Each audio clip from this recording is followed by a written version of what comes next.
बातमी मुंबईकरांसाठी। कर्जत पनवेल या 29 किलोमीटर लांबीच्या नवीन उपनगरीय रेल्वे मार्गाचं काम अंतिम टप्प्यात आलंय। या वर्षाखेरपर्यंत ही सेवा सुरू होण्याची शक्यता आहे। पनवेल स्थानकावर सध्या प्लॅटफॉर्म विस्तार, सिग्नलिंग आणि प्रवासी सुविधांच्या कामांनी वेग घेतलाय आणि या नवीन मार्गिकेमुळे कर्जत परिसर थेट नवी मुंबई आणि नियोजित आंतरराष्ट्रीय विमानतळासोबत जोडला जाईल, ज्यामुळे प्रवाशांचा वेळ वाचेल, दळणवळण अधिक सोपं होईल।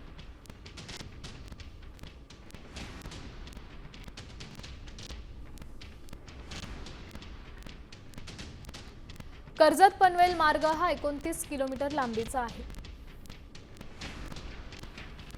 कर्जत पनवेल लोकल वर्षाखेर सुरू होण्याची चिन्हे आहेत। पनवेल महत्त्वाचं इंटरचेंज ठरेल।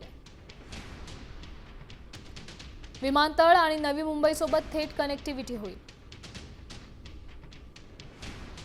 प्रवाशांचा वेळ वाचून दळणवळणही अधिक सोपं होईल।